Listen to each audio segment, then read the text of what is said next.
Hi guys, मेरा नाम है तेज और आपका स्वागत है हमारे चैनल न्यू टेक वर्ल्ड पर।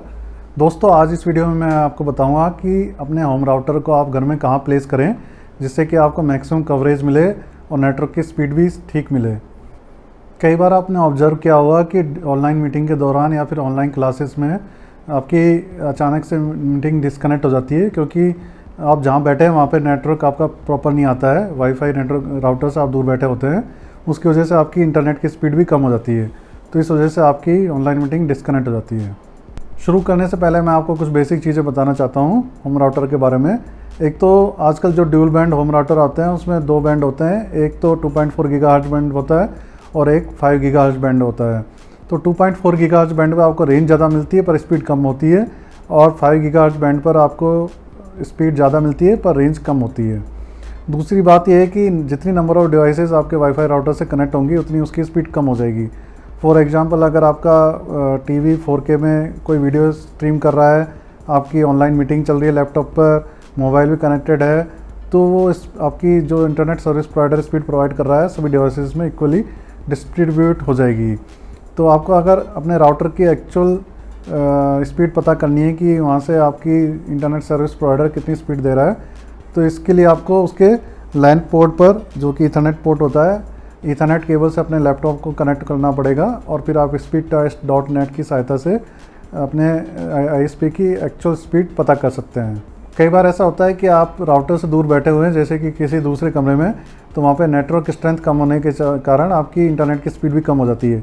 तो आपको लगता है कि मैंने तो ISP से 200 Mbps का प्लान लिया हुआ है, लेकिन फिर भी आपका नेटवर्क डिस्कनेक्ट हो जाता है, स्पीड आती नहीं है। तो इसका रीज़न यही है कि आपको अपने राउटर को बेस्ट लोकेशन पर प्लेस करना पड़ेगा जिससे कि आपको पूरे घर में अच्छी स्पीड मिल सके। तो दोस्तों, अब मैं आपको बता देता हूँ कि मैंने अपना वाईफाई राउटर कैसे प्लेस किया हुआ है। ये देख सकते हैं आप, मेरा वाईफाई राउटर है।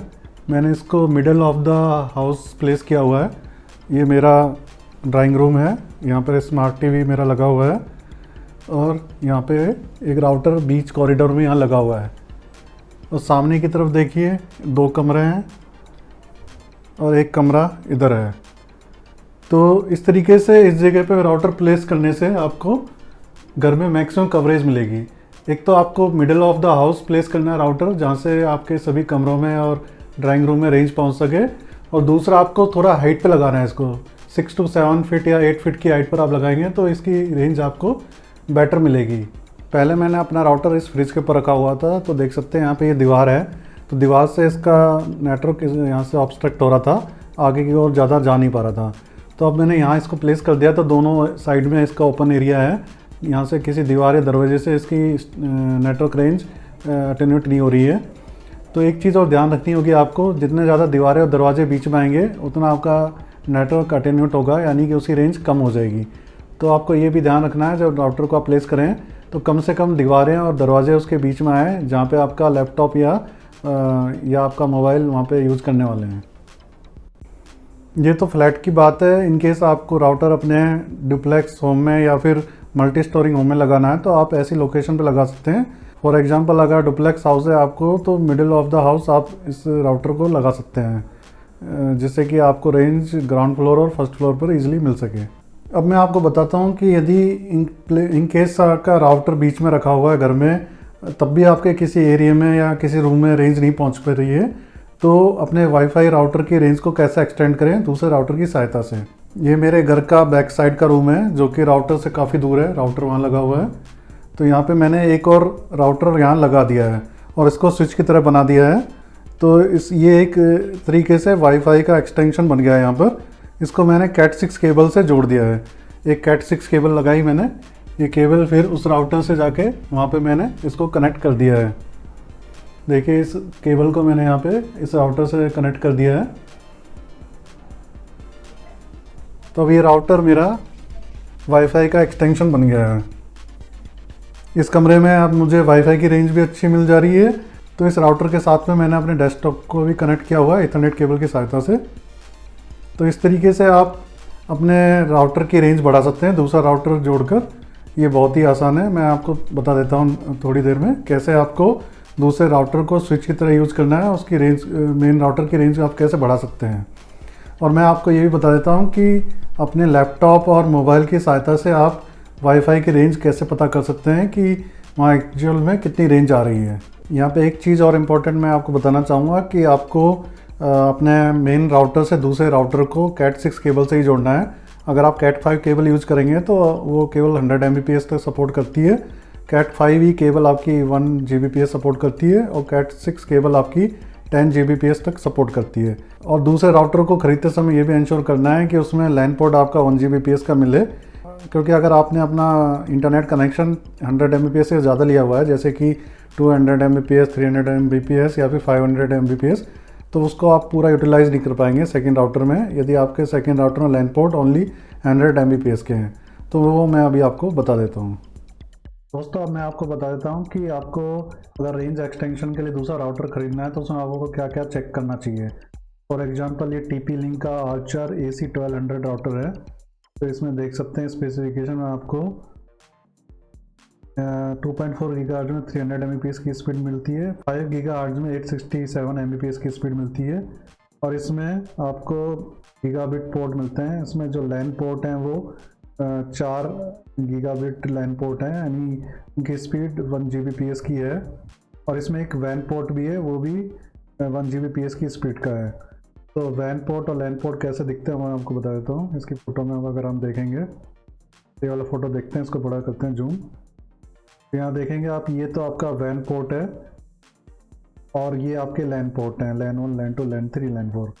तो जैसे कि अगर आपको कोई मॉडेम कनेक्ट करना है जो टेलीफोन लाइन से कनेक्टेड है, या किसी ईथरनेट के थ्रू भी आप केबल ईथरनेट के थ्रू अगर इंटरनेट कनेक्शन आपको लेना है तो वैन पोर्ट में आपको कनेक्ट करना पड़ेगा।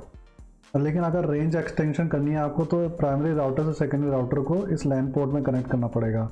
प्राइमरी राउटर को और सेकेंडरी राउटर के लैन पोर्ट को आप ईथरनेट केबल से कनेक्ट कर सकते हैं, जैसे कि कैट 6 केबल।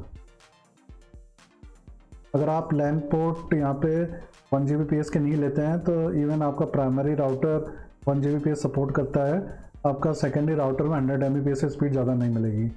अगर आपने अपने ISP से 200 Mbps का प्लान ले रखा है और अगर आपने लैन पोर्ट जो कि 100 Mbps सपोर्ट करता है में कनेक्ट करेंगे तो आपको 100 से ज़्यादा स्पीड कभी नहीं मिलेगी। तो ये आपको ध्यान रखना है राउटर को ख़रीदते समय। अब आपको बता देता हूँ कि दो राउटर को कैसे कनेक्ट करें। तो इसके लिए मैं बता देता हूँ कि पहले आपको दूसरे राउटर को फर्स्ट राउटर के साथ कनेक्ट नहीं करना है, पहले सेकंड राउटर को आपको कॉन्फ़िगर करना है। ईथरनेट केबल से आप लैपटॉप के साथ उस राउटर को पहले कनेक्ट कर लीजिए। के बाद में आप उसके IP एड्रेस से वेब ब्राउज़र में उसकी सेटिंग खोल लीजिए। जनरली IP एड्रेस 192.168.1.1 जैसा होता है, ये डिपेंड करता है राउटर से राउटर पर, किसी कंपनी में ये IP दूसरा भी हो सकता है। के बाद में आपको नेटवर्क सेटिंग में जाके DHCP सर्वर को डिसेबल करना है और उसकी जो IP रेंज है उसको आपको चेंज करना है।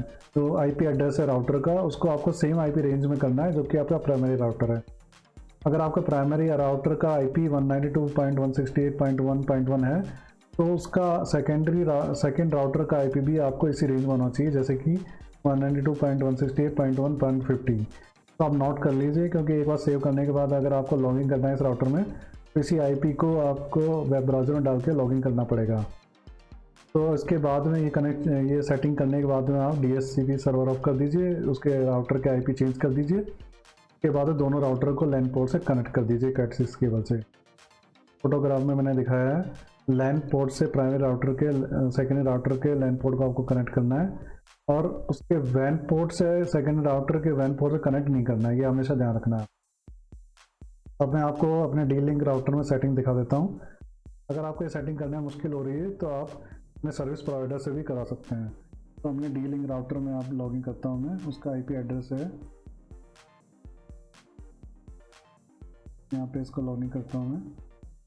इसमें अब जाता हूँ लोकल नेटवर्क सेटिंग में। तो यहाँ पे देखिए DHCP सर्वर यहाँ टिक है, यानी कि डिसेबल है। तो यहाँ से मैंने ये डिसेबल कर दिया, वैन पोर्ट सारे इनेबल कर दिए, लैन पोर्ट सारे इनेबल कर दिए मैंने, और इसका IP मैंने राउटर IP एड्रेस ये उसकी की रेंज में कर दिया जो कि मेरी प्राइमरी राउटर का IP एड्रेस की रेंज है। उसके बाद आप इस सेटिंग को अप्लाई कर दीजिए और सेव कर दीजिए। बस आपको यही करना है। और उसके बाद में वायरलेस सेटिंग में जाकर आप SSID का नाम चेंज कर सकते हैं, पासवर्ड बना सकते हैं। अगले वीडियो में मैं आपको बताऊंगा कि अपने वाईफाई होम राउटर को कैसे सिक्योर करें कई बार आपने पढ़ा होगा, देखा होगा कि राउटर को लोग हैक कर लेते हैं, उससे इंटरनेट यूज़ करते रहते हैं, या फिर आपकी पर्सनल इंफॉर्मेशन भी वो चुरा सकते हैं हैकर्स। तो उसकी सिक्योरिटी के लिए आपको क्या क्या करना है ये मैं आपको अगले वीडियो में बताऊंगा। दोस्तों अब मैं आपको बता देता हूं कि अपने लैपटॉप में और मोबाइल में आप अपने वाईफाई नेटवर्क की स्ट्रेंथ को कैसे चेक करें।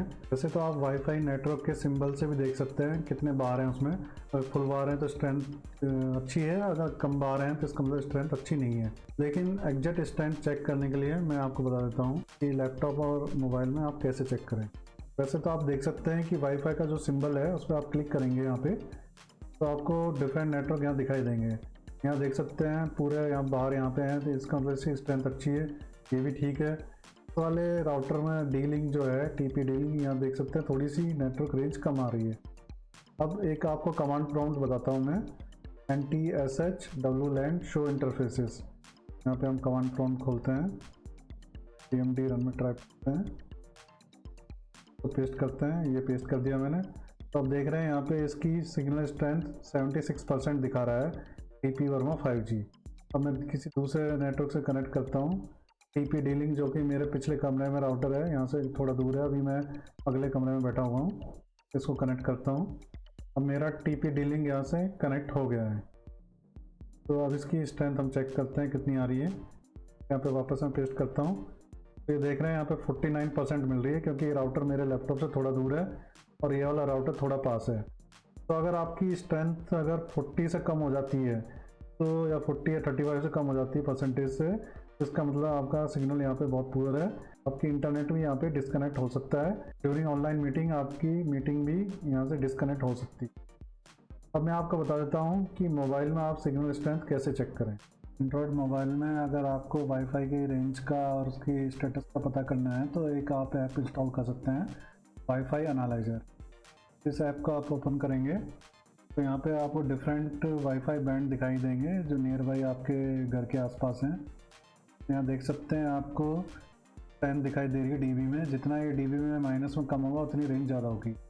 जैसे कि -90 लोअर रेंज होगी या दूर होगा आपका राउटर, और -20, -30, -40 अच्छी रेंज होगी। तो यहाँ पे देख सकते हैं ये TP वर्मा राउटर जो 2.4 गीगाहर्ट्ज़ जो भी सेलेक्ट है, इसकी रेंज 40 से 50 के बीच में दिखाई दे रही है, -45 dB जो अच्छी रेंज है। तो दोस्तों आज इस वीडियो में आपने देखा कि कैसे आप वाईफाई होम राउटर को अपने घर में प्रॉपर सही जगह पर प्लेस करके पूरे घर में उसकी रेंज को यूज़ कर सकते हैं। और अगर किसी जगह पर घर में आपको वाईफाई की रेंज कम आ रही है, तो दूसरा राउटर को कनेक्ट करके आप उसकी रेंज को बढ़ा भी सकते हैं। अगर आपको ये वीडियो पसंद आया तो कृपया वीडियो को लाइक, शेयर, कमेंट ज़रूर करिएगा और हमारे चैनल को सब्सक्राइब करना मत भूलिएगा। Thank you.